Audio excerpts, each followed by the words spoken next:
Oke guys, kembali lagi bertemu dengan gue Valentino Tirayona, dan di video kali ini gue akan bahas kamera yang katanya dibuat untuk para videografer. Yaps, ini adalah Sony Alpha 7C atau Sony A7C.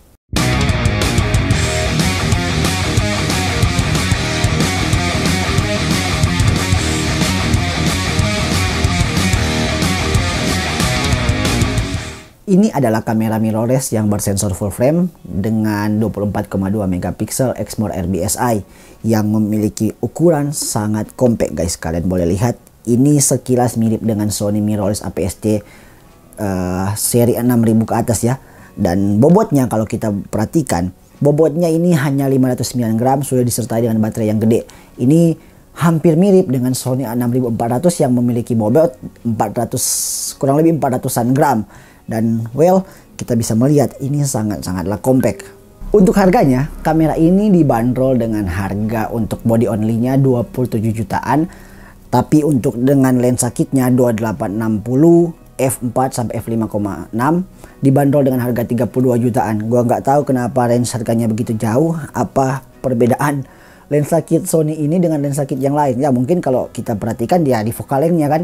Kalau untuk Sony APS-C dia focal length-nya 1655, tapi untuk full frame seri A7 ke atas, A73, A72 itu lensa kitnya focal length-nya 2875, tapi ini 2860, dan range harganya cukup jauh antara body only dengan lensa kitnya. Gue nggak tahu kenapa, tapi yang pasti untuk video ini tayang harganya seperti itu. Nah, di bagian bodinya, walaupun kamera ini menawarkan bodi yang cukup compact, tapi di sebelah kanan yang kalau kita perhatikan, dia memiliki grip yang kalau kita pegang sangat nyaman untuk dipegang oleh tangan minimalis seperti gua. Jadi ini untuk gripnya dia lebih besar daripada Sony A6400, tapi lebih kecil daripada Sony A7 III.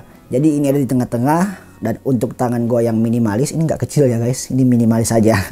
Kalau dipegang seperti ini cukup nyaman dan enak lah untuk dipegangnya. Dan untuk input outputnya, kamera ini dibuat sekompak mungkin dengan semuanya ditaruh di sebelah kiri di kamera ini. Kita bisa melihat di situ ada USB Type-C untuk chargernya, ada tempat untuk memory card, ada audio input, dan juga ada micro HDMI untuk kita output kan, misalkan kita mau pakai live streaming ataupun kita mau pakai monitor eksternal. Dan juga ada satu yang bisa dikatakan ini memang keren banget, karena ini sudah disupport dengan headphone audio, headphone output. Jadi kalau kita mau dengar suara kita kan, misalkan lagi talking head kayak gini dan kita pakai headset, itu udah sangat support dan sangat membantu buat kalian para content creator atau para vlogger agar kalian bisa memonitoring suara kalian sendiri. Di bagian belakangnya terdapat tombol-tombol yang kurang lebih mirip dengan Sony A6000 lainnya. Jadi semua tombol-tombol di bagian belakang ini kurang lebih mirip lah dengan Sony A6000, tapi kalau kita biasa menggunakan Sony A72, A73, A7 series yang lainnya, ada beberapa tombol yang di-cut. Misalkan tombol custom kan C1, C2, C3 itu di Sony A72, A73 itu ada, tapi di Sony A7C ini nggak ada. Tapi yang merupakan pembeda daripada Sony yang lain, layarnya guys. Ini bisa kita flip ke depan. Layarnya udah vari angle, bukan cuma flip lagi, sorry. Ini udah vari angle dan bisa kita putar-putar seperti ini. Ini sekilas mengingatkan gue dengan kamera pertama gue ya, Canon M50, dan mirip banget dengan Canon M50. Dulu dibilangkan, wah Sony layarnya nggak bisa di vari angle, nggak bisa vari angle layarnya. Tapi sekarang, well, ini inovasi yang sangat baik dari Sony, walaupun ya gue aja yang telat review karena kamera ini udah keluar dari tahun 2020. Dan untuk di bagian bawahnya kita akan temukan tempat untuk baterainya. Baterai ini adalah baterai Sony yang ukurannya gede, NP-FZ1000. Dan kalau kita pakai baterai ini baterai mirip full frame yang lainnya. Pengalaman gua pakai pre-wed ataupun wedding seharian penuh, bisa dikatakan seharian penuh. Baterai ini tahan lama, tapi better menurut buat kalian ya, kalian beli satu baterai lagi sih, biar untuk jaga-jaga kan, dan juga bisa dapat inputan untuk charger eksternalnya. Untuk resolusi videonya, jadi kita nggak bahas soal foto di sini karena ini lebih ke video. Nah, resolusi videonya ini udah support 4K dengan 30 fps. Wow, hanya 30 fps. Ya wajar lah guys, kalau kalian mau 4K dengan 120 fps, kalian bisa ambil A7S Mark III ya, A7S Mark III. Jadi bisa lah 60-an juta. Ini A7C dengan harga 20-an juta untuk body only. Ini udah 4K 30 fps, tapi kabar baik buat kalian para coloris atau para pecinta color grading. Di 4K-nya ini udah bisa menggunakan S-Log 2 ataupun HLG. Ya, walaupun untuk 4K-nya dia masih 8-bit 420, belum 10-bit 422. Jadi menurut gua ini udah worth it banget sih, apalagi buat gua yang nggak terlalu suka dengan color grading. Memang gua sering pakai juga sih HLG ataupun ada settingan-settingan khusus yang diatur di kamera, tapi jarang banget kan kayak berjam-jam cuma atur color grading itu gua. Tapi buat kalian para coloris, wah itu udah cukup lah, apalagi di 4K kan udah support seperti itu. Dan juga merupakan keunggulan daripada kamera ini, ketika di 4K-nya kamera ini juga sudah memiliki 5 axis image stabilizer. Jadi udah ada IBIS-nya. Kalau kalian pakai di 4K nggak usah takut lagi gambar kalian misalkan dipegang handheld kan, gambar kalian wah tremor, getar parah. Memang itu juga tergantung tangan sih kita pegangnya gimana. Tapi setidaknya kalau udah ada IBIS-nya apalagi di 4K, ini akan sangat membantu untuk autofocus. Nggak usah ditanya Brody, autofocus dari Sony itu memang terbaik banget. Apalagi di seri A7C ini yang dibuat katanya khusus untuk videographer, para videographer. Memang autofokusnya cepat banget. Jadi mungkin daripada gua banyak ngomong di sini, kita akan langsung saja nanti tes di outdoor bagaimana IBIS-nya, kita panning, kita tilting, kita coba jalan ninja, kita pegang talking head kayak gini contohnya untuk ngevlog, dan kita akan coba yang lainnya untuk di outdoornya.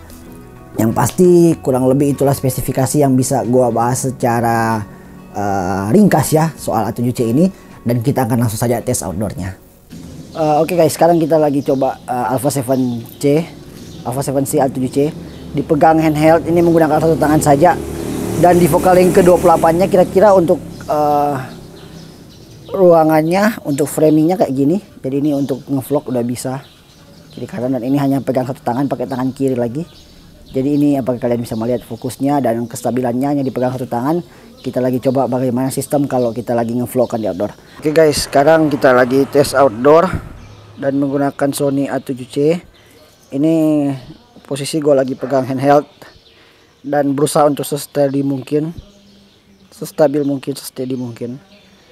Dan ini objeknya. Kita langsung saja mengetes langsung autofokusnya. Kalau gue ke bawah ke doginya, langsung balik lagi. Dan ini pokoknya tangan gue berusaha untuk steady mungkin untuk pegang Sony Alpha 7C nya. Oke, Bul, jalan Bul ke sana Bul. Kita akan coba jalan. Ini gue jalan berusaha menggunakan jalan ninja. Boleh Bul, jangan terlalu jauh. Balik. Jalan kemari. Terus Bul, terus. Oke, kita langsung coba panning. Terus. Balik Bul. Oke.